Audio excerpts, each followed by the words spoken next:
Pemirsa, hari ini Mahkamah Agung menjawab permohonan PK 7 terpidana kasus Vina dengan pertimbangan tidak adanya kehilafan Iudex Facti dan juga Iudex Iuris dalam mengadili terpidana. Permohonan PK terpidana kasus Vina ditolak oleh MA. Harapan atas keadilan dan kebebasan bagi 7 terpidana seketika sirna. Tetapi apakah keputusan Mahkamah Agung menjadi babak final untuk kasus Vina ini? Kami akan membahasnya bersama narasumber yang sudah bergabung bersama kami.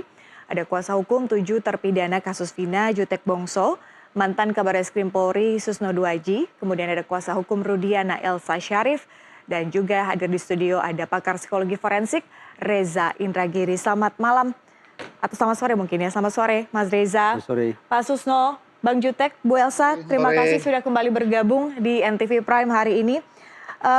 Sebelum kita mulai berdialog, saya ingin bawa dulu pembicaraan kita untuk mendengar terlebih dahulu apa yang disampaikan atau pernyataan yang disampaikan juru bicara Mahkamah Agung soal PK terpidana kasus Vina. Kita dengarkan bersama.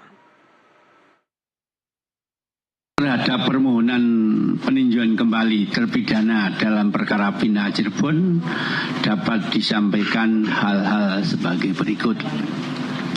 Yang pertama, berdasarkan data dari Register Perkara Kepaniteraan Muda Pidana Umum Mahkamah Agung, terpidana dalam perkara Vina Cirebon yang telah mengajukan permohonan PK dan terregister sebagai berikut. Atas nama terpidana 1, Ripaldi Adityo Wardana alias Ucil bin Asep Kusnadi, dan terpidana 2, Eko Ramadhani alias Koplak bin Kosim.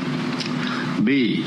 Atas nama terpidana 1, Hadi Saputro alias Bulang bin Kasana, terpidana 2, Eka Sandi alias Kiwul bin Muram, terpidana 3, Jaya alias Kliwon bin Sabdul, terpidana 4, Supriyanto alias Kasdul bin Sutiadi, terpidana 5, Sudirman bin Suratno.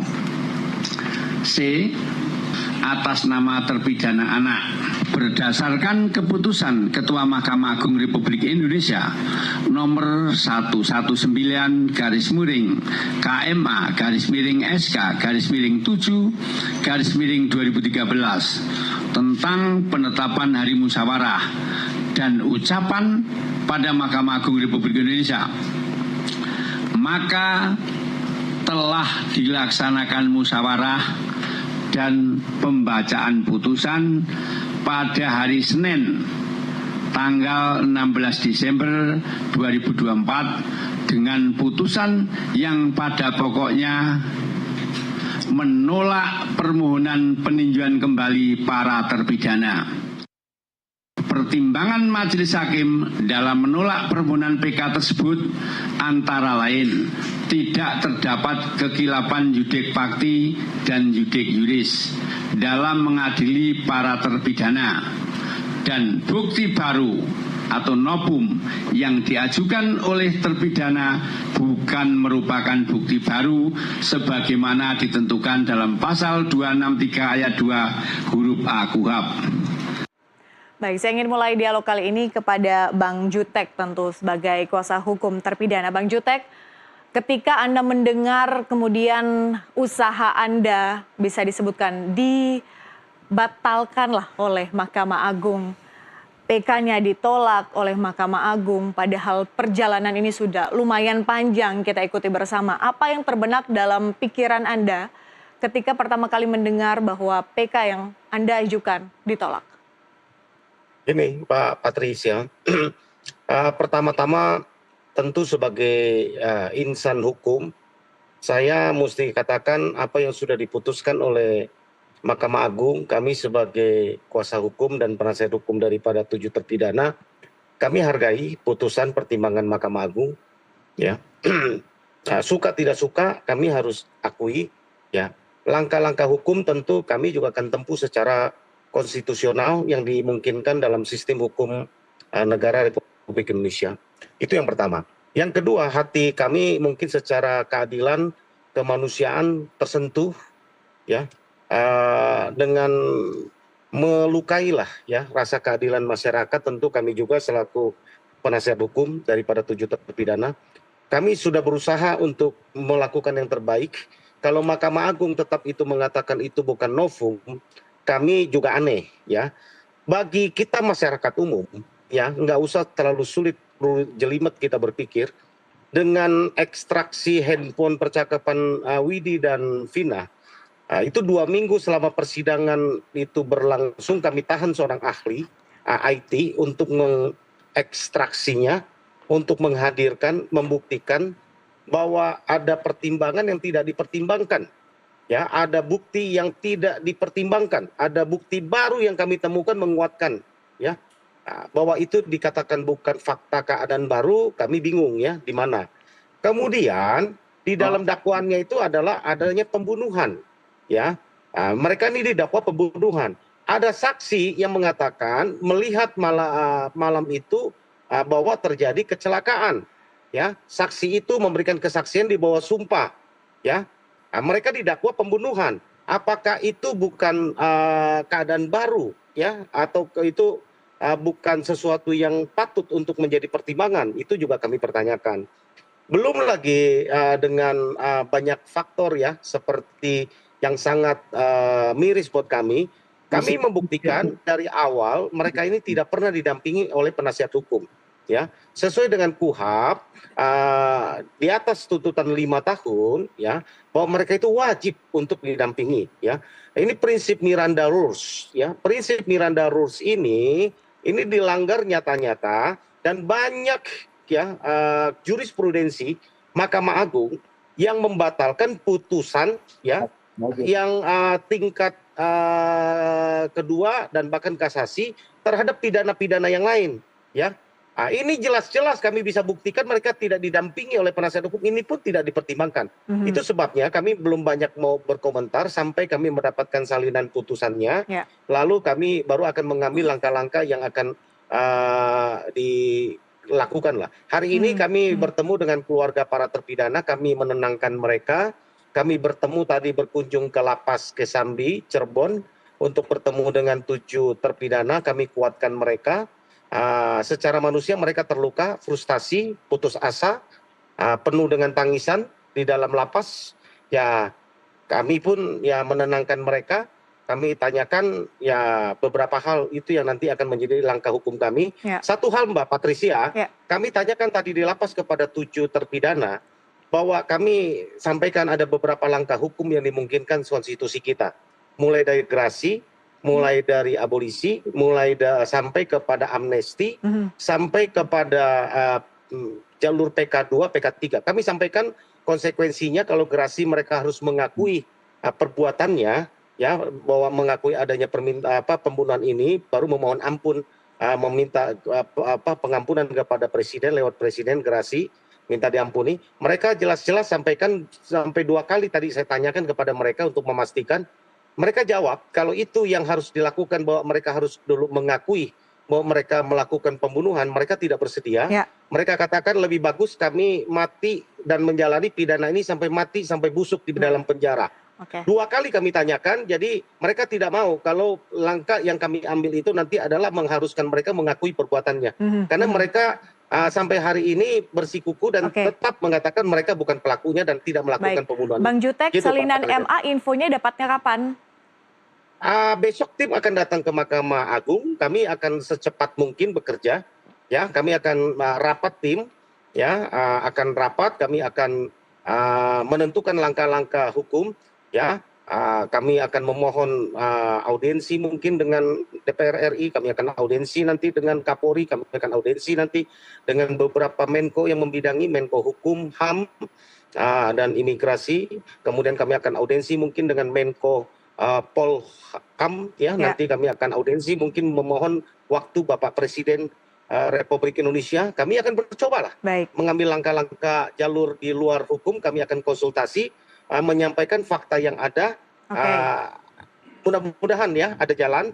Intinya kami yakinkan sama mereka ini bukan kiamat ya, karena kami ini penegak keadilan, kami tidak pernah pantang mundur ya. Kami akan menegakkan keadilan apapun yang terjadi ya. Ada semboyan kami ya, Justisia Fiat Quod Corum itu ya. Baik, Makasih, saya ingin ke Pak Susno. Pak Susno, apa reaksi pertama Anda ketika mendengarkan PK terpidana kasus Vina ditolak, Pak?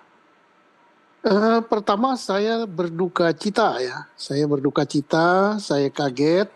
Apa yang menurut saya tidak mungkin ternyata terjadi. Dan ini langsung saya katakan, bahwa kebenaran dan keadilan di Indonesia ini susah mencarinya. Yang kasat mata pun sulit dicapai. Jadi pertama saya memberikan penghargaan pada penasihat hukum ya, yang telah bekerja tanpa pamrih, nggak dibayar, hilang waktu, hilang tenaga, hilang duit gitu. Tapi Allah yang akan balas. Amin. Yang kedua, saya menyoroti pertimbangan walaupun tidak seluruh karena belum dibacakan seluruh. Pertama ditolaknya itu karena tidak ada kekeliruan hakim. Ya kalau kita lihat dalam peradilan anaknya pun dia sudah keliru dalam menyidangkan. Satu. Yang kedua, hakim tidak menghadirkan, memerintahkan untuk hadir si penasihat hukum mendampingi perkara yang diancam dengan hukuman lebih dari 5 tahun. Itu sudah keliru, sudah kesalahan, hilap, apa salah, sudah masuk semua itu. Yang berikut, dia katakan tidak ada novum. Lah itu bukti forensik yang awalnya tidak dimasukkan dan kemudian dimasukkan. Kemudian percakapan antara Tina dengan siapa itu temannya. Nah dengan Winda atau siapa itu apa bukan novum. Terus yang berikut, novum itu kan alat bukti yang belum dipakai. Ada saabrek ya, saabrek saksi baru yang belum pernah didengar di dalam persidangan, itu apakah bukan novum? Novum itu alat bukti. Lah, tak perlu belajar hukum tinggi-tinggi sampai ke doktor gitu ya, sampai kemana-mana. Anak baru belajar S1 saja belum tamat sudah ngerti bahwa itu novum gitu. Nah, kok dikatakan tidak ada novum? Nah, terus kemudian saya juga agak kagum dengan Pak Jutek yang mengatakan harus diterima. Ya kalau saya katakan hukum mengatakan untuk putusan yang dirasakan tidak adil dan tidak bisa cocok dengan kita bukan diterima. Karena undang-undang pun memberikan kesempatan kita untuk melakukan perlawanan. Akan ada upaya hukum lanjutan, Pak? Iya, itu perlawanan namanya. Bukan diterima, bukan dihormati, tidak harus dihormati. Ya, jadi putusan yang dihormati, putusan yang diterima dihormati. Kalau nggak diterima, itu dilakukan perlawanan hukum. Nah, perlawanan hukum itu bisa dengan banding, bisa dengan kasasi, bisa dengan peninjauan kembali pertama, kedua, dan seterusnya. Nah, berikut saya sangat menghargai para terpidana, saya hormat, saya kagum. Mereka katakan lebih baik kami mati busuk di dalam penjara daripada mengakui perbuatan pembunuhan yang kami tidak lakukan. Saya sangat hormat karena pernyataan mereka ini, hati mereka lebih mulia daripada hakim-hakim yang tidak adil. Ya. Baik. Nah ini saya hormat sekali. Ya. Baik. Mas Reza, bagaimana perasaan Anda setelah mendengar berita cukup mengejutkan hari ini? Di hari keramat ini terus terang saya teringat apa yang saya sampaikan di hadapan majelis hakim di sidang pemeriksaan PK di Pengadilan Negeri Cirebon sekian bulan silam. Pada saat itu saya sampaikan permintaan maaf saya kepada Ibtu Rudiana. Karena sekian lama saya berprasangka buruk, sekian lama saya barangkali juga mengeluarkan kata-kata yang tidak pantas kepada Ibtu Rudiana. Yang saya anggap sudah melakukan pelanggaran etik bahkan mungkin juga pidana. Dan ternyata putusan Mahkamah Agung hari ini membuat saya tampaknya harus mengulangi kalimat yang sama gitu. Bahwa segala penilaian negatif yang sudah saya berikan kepada Ibtu Rudiana plus juga para penyidik Polda Jabar pada tahun 2016 pada tahun 2024 tampaknya harus saya koreksi besar-besaran. Suka tidak suka, mau tidak mau putusan PK di hari keramat ini membersihkan nama Ibtu Rudiana, membersihkan nama para penyidik tahun 2016 dan 2024 di Polda Jabar. Kita hanya punya boleh satu asumsi bahwa proses penegakan hukum atas kasus ini sudah berlangsung secara prosedural, proporsional, dan profesional. Getir, saya tidak punya pilihan kecuali mengatakan itu. Itu satu hal. Yang kedua, Mabes Polri ini berdasarkan pemberitaan yang saya simak di media massa, menyebut-nyebut sudah membentuk sebuah tim khusus yang bertugas melakukan investigasi ulang, reeksaminasi terhadap hasil kerja Polda Jabar. Izinkan saya di hari keramat ini untuk bertanya, sebetulnya temuan tim sus Mabes Polri itu apa? Karena tidak pernah disampaikan ke publik. Apakah tim sus bentukan Mabes Polri ingin mempertegas bahwa kerja Polda Jabar tahun 2016-2024 itu sudah benar adanya? Atau temuan tim sus Mabes Polri itu mengatakan sebaliknya, bahwa sudah terjadi misalnya kesalahan dalam proses penyelidikan dan penyidikan di Polda Jabar? Demikian pula saya bertanya-tanya, berulang kali di ruang diskusi di Nusantara TV ini, saya kan menghimbau bukan hanya Mabes Polri semestinya yang bicara dan mengambil inisiatif untuk menjalankan proses PK. Tapi Otoritas Kejaksaan Agung, Komisi Kejaksaan, Mahkamah Agung, dan Komisi Yudisial pun semestinya terpanggil untuk memberikan atensi ekstra terhadap kasus ini. Jadi bukan hanya dari pihak terpidana? Karena saya menganggap bahwa sistem peradilan pidana pada kasus ini, dulu sempat saya bayangkan ini sudah porak-poranda. Tapi sekali lagi, suka tidak suka, mau tidak mau, secara getir saya hanya boleh punya satu asumsi. Bahwa seluruh lembaga penegakan hukum kita, dalam kasus ini sudah bekerja secara prosedural, proporsional, dan profesional. Sehingga sekali lagi, siapapun yang berburuk sangka terhadap lembaga-lembaga penegakan hukum kita, semestinya kita minta maaf. Walaupun sekali lagi izinkan saya untuk bertanya, berarti temuan tim sus Mabes Polri itu apa? Sayang tidak diungkap ke publik. Tapi ketika kemudian Anda sebutkan bahwa tidak hanya pihak terpidana yang sebetulnya mengajukan PK, tapi juga ada dari pihak-pihak lain termasuk juga dari Polri. Dulu saya membayangkan begini, Mbak. Tim sus Mabes Polri itu tampaknya berhasil menemukan adanya sekian banyak kesalahan dalam proses pengungkapan kasus ini. Karena itulah saya menghimbau sekian bulan silam, sekian kali saya katakan, betapa luhurnya sekiranya Korps Tribrata mengambil inisiatif untuk mengajukan permohonan PK.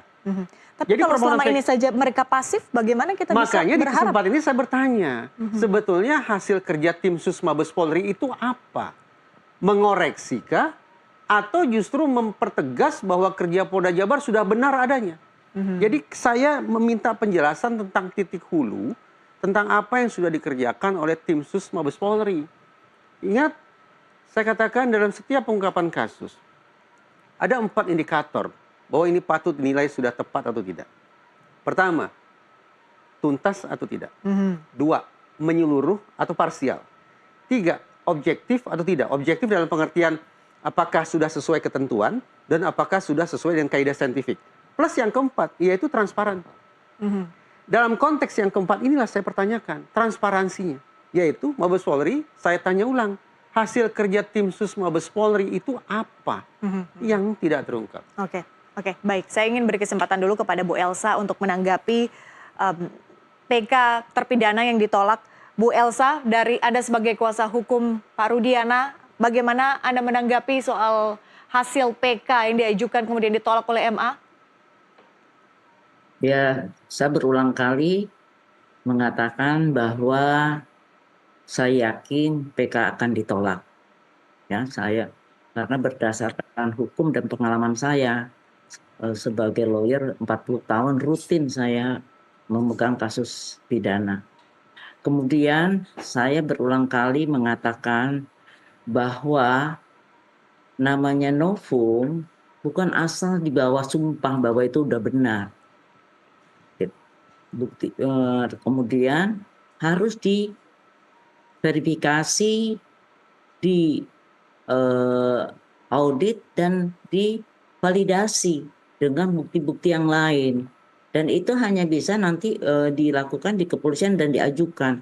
Dan waktu itu Pak Jutek juga sudah memang setuju kalau pencabutan keterangan nggak bisa langsung diajukan di persidangan PK, tetapi harus melalui proses hukum. Ada putusan itulah menjadi novum, bukan keterangan dia. Itu. Kemudian saya menjelaskan lagi masalah adanya dari awal tidak didampingi lawyer. Perlu saya ingatkan, pada tanggal 31 dan sampai tanggal 1 penyelesaian dari LP, dari pengamanan, LP, dan sampai BAP, itu di Polres Cirebon hanya 31 jam. Pada saat itu, kan tahu namanya melakukan BAP itu kan sistemnya tidak kamar-kamar, tetapi kan beda dengan KPK ya. Tetapi kan cuman di split itu. Mereka waktu diperiksa mereka tidak belum bersedia didampingi. Tapi ini kan 1 kali 24 jam adalah kewenangan dari penyidik.